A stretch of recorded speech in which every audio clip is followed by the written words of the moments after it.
Well, that's already up to £13, 10 shillings and sixpence. In 1949, you'd have been able to buy a house for that.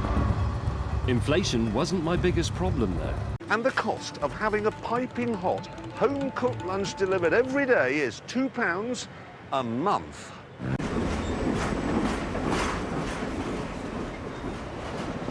Hammond? Yeah? To stop the train before the train.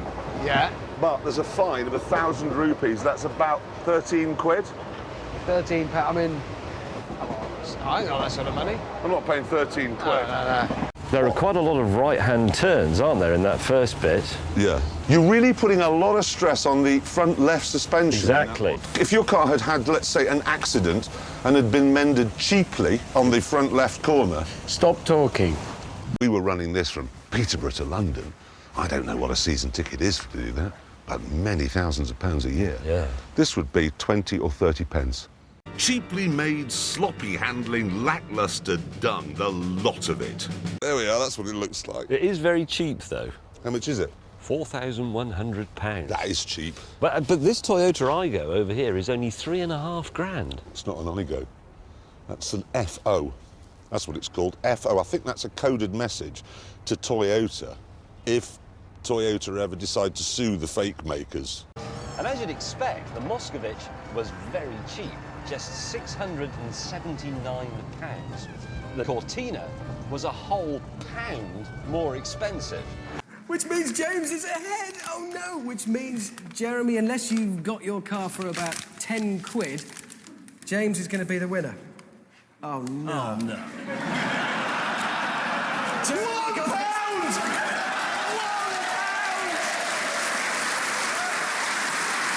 Yes!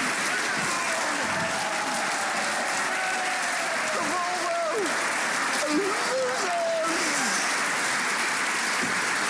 losers! Meanwhile, back in the cheap seats.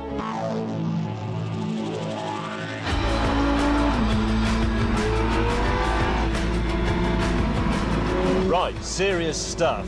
This Audi is, give or take a few quid, £70,000 cheaper than the other two. So why?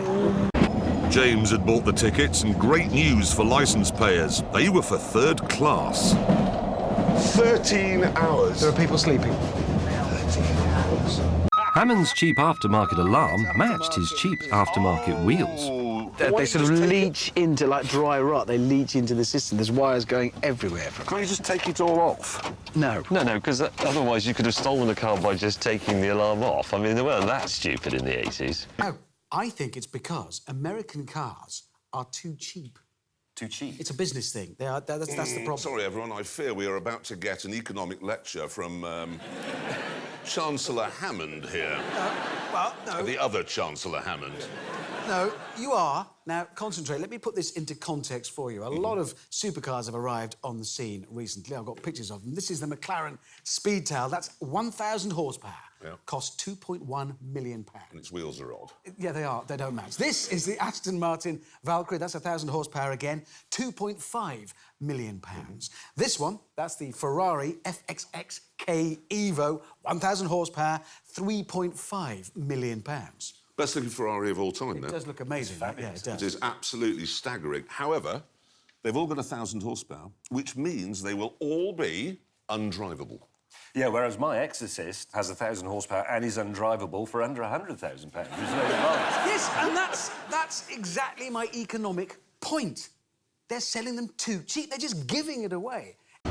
Well, certainly, at £168,000, it is a tiny bit, I was going to say cheaper, let's say less expensive than the Ferrari.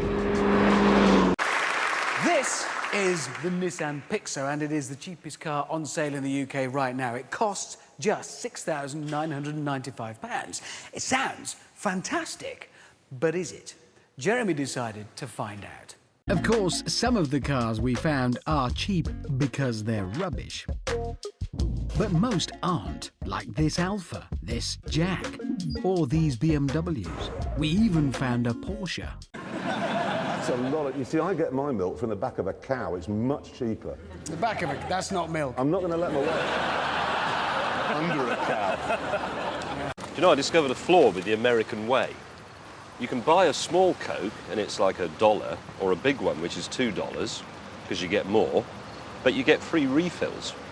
So why would you buy a big one unless you were a bit thick? I can't take you seriously in those sunglasses. No, I can't. Oh, sorry. Damn, I've come on another film shoot with two style gurus. Jezza, they haven't realised it, but there's a gold Rolex there and there's a Planet Ocean Amiga there. I just asked how much a Seamaster is. These are about £3,000 in the UK, yes? Yes. Guess how much they are here? Well, 2,000. £50. £50? I mean, I know their overheads are low, but that's extraordinary. That must mean the markup on those watches is enormous. Exactly. Oh, hello. Hello. Is that a real Jaguar belt? I've got a Jag. How much is this? $22. 25. And here, because you're a nice chap, Yeah. keep it. Thank you. Nothing on God's green earth annoys me more than European people haggling in places like this, because they're haggling over $1. It doesn't matter to you. It doesn't matter, and it matters a lot to them. Just pay the price. Yeah. How much? 75. How? I was thinking 25.